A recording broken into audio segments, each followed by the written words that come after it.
what's poppin' with you though? It's your boy Kero, and we are finally back after like a 3-month hiatus, or whatever you want to call it. We are back with a Pokemon Sun and Moon Wi-Fi battle. It has been way too long.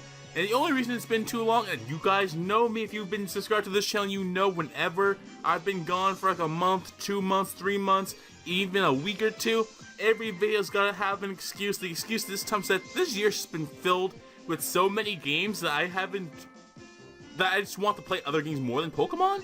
Like, I still love Pokemon Sun and Moon, but when Persona 5 came out, that's all I played for like a month straight. Breath of the Wild came out, that's all I played for like 3 or 4 weeks straight. I mean, Disgaea 5 came out on the Switch, that's my main game right now. ARMS is out now, Splatoon 2 comes out in a couple weeks. Like, there's just so much going on. That's not even including Steam games, like, even Mario Kart 8 with friends. Like, there's just so much to play, and that's why I'm not playing Pokemon as much right now. But either way, I saw MV's video. I took his team, kind of juiced it up a bit with my own kind of personality. We got Alola Ninetales.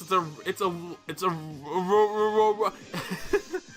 Aurora Veil Hyper Offense with Skarmory, Mega Tyranitar, the Destroyer King, the Destroyer Queen, because our one's a female. We also have Azumarill. We have Choice Band Weavile, which is only on this team because I couldn't think of anything else to put on it, even though Weavile sucks for this team. And I have a Choice Scarf Latios. The opponent is bringing Tapu Koko, Mega Mawile as the monster, Tangrowth, Latios himself, Gyarados, and a Blissey. Let's just get right into this battle. The battle video itself can do more justice than I can say, and all I can say is that the beginning of this video was this beginning of this battle was so messy for me, because he leads off with Tapu Koko. I lead off with my Alola Ninetales because my first thing is just to get off that Aurora Veil and then switch out. If you looked at my team, the reason why I say this video this battle is so messy for me in the beginning is because I have absolutely nothing on this team that can safely switch in and threaten a Mega Mawile. So I leave in my Alola Ninetales here. I'm very sure I can take at least one Thunderbolt, which I can from a Life Orb Tapu Koko. I set up the Aurora Veil, and I am honestly pretty happy with that. I want to save Ninetales though, because again, looking at his team, he had Gyarados, I have the Freeze Dry, he had the Tangrowth, which Alola Ninetales is probably my best way of taking out the Tangrowth. So I immediately sent in Weavile, because again, Weavile's only on this team, so I didn't know what else to put on it, and I know that Weavile can do a lot of damage to most of his Pokemon. While he does go with the Volt Switch, I was pretty freaking sure he'd go with the Volt Switch, because if he went with Thunderbolt, I'd be in a kind of bad situation, but then I'd be able to go into my Mega Tyranitar and just set up. So I was like, okay, if I have to sack off this Weavile here, I'll sack off this Weavile with grace. So either way, my luck comes out. My Weavile's attack goes down, but my Weavile is indeed Choice Banded. The hail is falling, and obviously he's going to freaking Mega Evolve into Mega Mawile. I go into a Azumarill, so I'm like, okay, I can take an Iron Head, I can take a Play Rough, and I can more than likely Z Belly Drum up, because I am Z Belly Drum, so I don't care how much HP I am, I can Belly Drum whenever I want. Unfortunately, I did forget that Mawiles this generation carry Thunder Punch, especially when they're with Tapu Kokos, because even with the Aurora Veil up, that does absolutely too much damage. The Hail's gonna do an extra 10 damage. I'm left on only 18. I mean, this freaking Azumarill, I need to keep it. I desperately need to keep a Azumarill. So I'm gonna go back into my freaking Weavile, which is still, it can probably take a Sucker Punch. Well, I can take a Sucker Punch because I mean, can't do anything about that. But I can probably take a Thunder Punch. Can't really take an Iron Hit or Play Rough or whatever else he might have. So I'll go with Ice Punch because I do not have Icicle Craft on this thing. So I don't like the unreliability of it.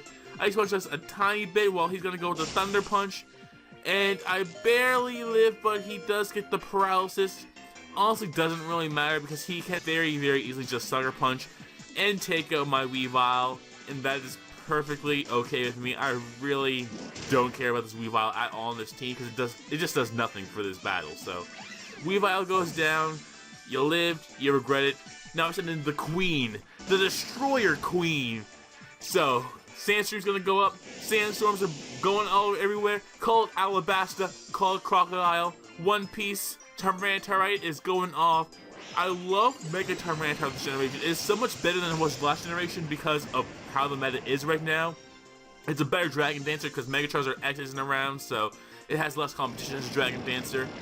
And that all-speed boost is very, very helpful. So I get the Dragon Dance off. The Aurora Veil is up, so I can take a Mega Mawile, Adamant Play Rough, only take about 60% from it too. That Aurora Veil plus Mega Tyranitar's insane bulk is so helpful.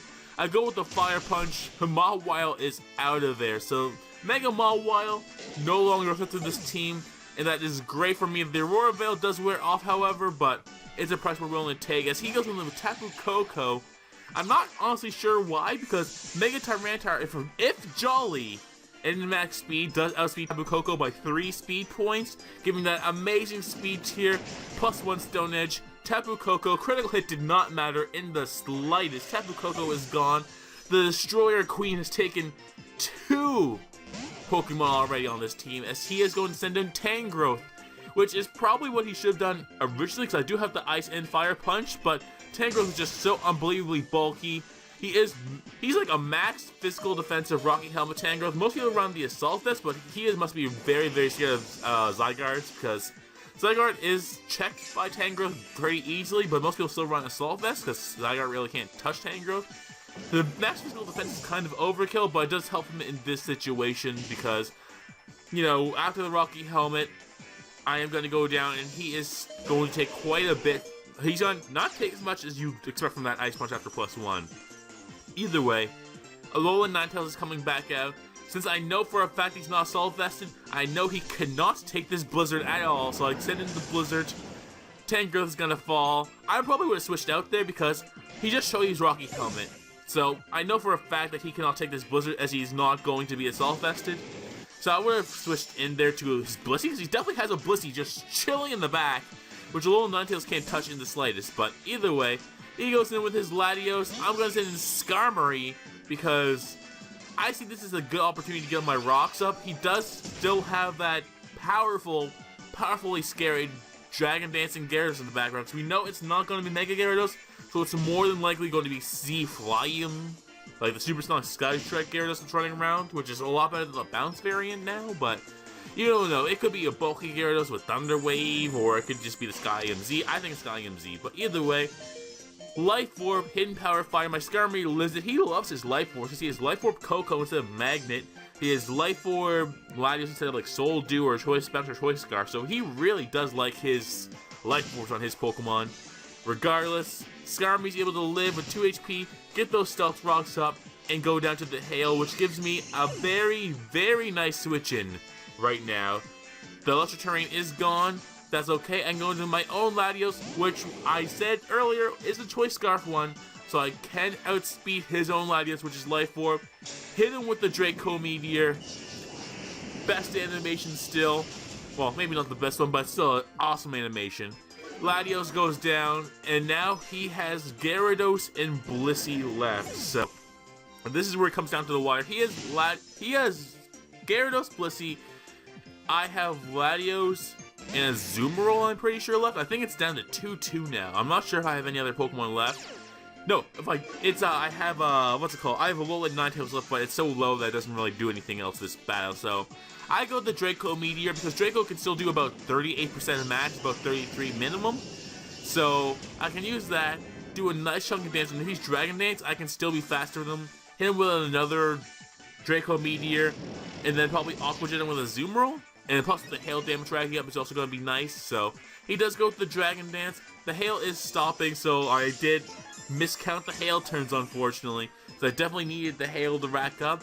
And he's actually a Leftovers Gyarados, so he's more than likely Leftovers Substitute, Bounce, Waterfall. So that's what I use in 6th Gen. I use Waterfall, Bounce, Substitute, Leftovers, because it is very, very good at breaking stalls. So either way, I send in Mizore right now, just as Death Fodder. He uses Substitute, so I was right. He does probably have the Bounce and Waterfall. Luckily, he did show Intimidate, so he's not Moxie. And Hail can still hit you through that Substitute, even though he does have Leftovers, so it doesn't really matter too much. If he was very, very stupidly slow, I could use Freeze Dry and break the Substitute here. But unfortunately, he is at a decent speed tier. Uses the Waterfall. Mizore is going to go down, so Ninetales did its job this battle. It got the Aurora Veil up.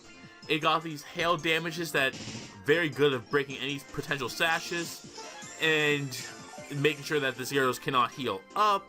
It took out Tangrowth, so even though Alolan Ninetales isn't the strongest Pokemon, it definitely put the team on its back in this battle. I send in my Choice Scarf Latios now. I use Psychic is all I need to do. Now this game comes down to like 50-50s right now, so I need to use Psychic, break the sub. Hopefully his last move is like not bounce, maybe like Earthquake or something. As he does go with the Waterfall. It is a Latios, so I can definitely take a +1 Waterfall. I can Psychic the Gyarados again, because I know he's not Mega, because he already Mega Evolved in Mawile. So Gyarados can go down, I am going to be faster. For some reason, I'm not sure why my opponent didn't do this at any point in this game, because this man has a Blissey in the back this entire game. I sent in Alolan Ninetales, I sent in freaking Latios, and he never sent in his Blissey, not even once. Like, that is your special wall, send it in, boy. But either way, his last Pokemon now is Blissey. I'm going to make a risk here, because I can rather send in my Azumarill now. If he doesn't use an attacking move, I can live, because Hail does expire this turn. And then I can Z-Belly Drum up and just hit him, and it'll be all over. Or if he does take out my Azumarill, I can go back into my Latios, use Trick, and give this Blissey a Choice Scarf, as hopefully he uses Soft Boiled or something that's not toxic or an attacking move, and I can just spam Psychic for the win. So either way, Yoshino is at 8 HP. It does not matter though, cause Normalium Z is going to activate. It's not a Kero Wi-Fi battle unless we pop off on our enemies. We restore all our HP with the Z power, and then we use Z Belly Drum, putting us back at half health, but giving us +6 physical attack. As he goes to the Soft Boiled here, so I'm pretty sure he just does not have an attacking move on his Blissey. I'm guessing that's why he didn't send it out, so he didn't want me to get a free Aurora Veil or a free setup on him, but this Blissey has no physical attacking moves, or no attacking moves in general, I mean. As I'm going to hit this Blissey with a +6 superpower from an Adamant Azumarill. This Blissey got Azumarill's fist right up its booty hole, all the way up to its mouth. And that is going to be the game in a very, very close 2-0 in my favor. Good game. Ashton got a battle off this guy in a Discord group. So, that is the battle. It has been so long since I've done a Wi-Fi battle. This narration is probably all over the place, but my narrations are always all over the place. It's not a Kerokerostudio unless I'm over there and here and everywhere. So either way, like, comment, subscribe. Kerokerostudio. And as common question of the day, if you have made it this far, tell me, who is your favorite Mega Evolution in 7th Gen? And the reason why I say 7th Gen, even though there isn't any new Mega Evolution, is because the Mega Evolutions, they get buffs. Because, like, for example, Mega Alakazam is now so much faster that first turn of Mega Evolving. Mega Metagross got banned because he's actually that much faster on the very first turn of Mega Evolving. So what Mega Pokemon is your favorite to use this generation? / which one do you think got benefited the most from that auto speed boost? Kerokerostudio, like, comment, subscribe if you made it this far, and if you liked the video. And I'm out.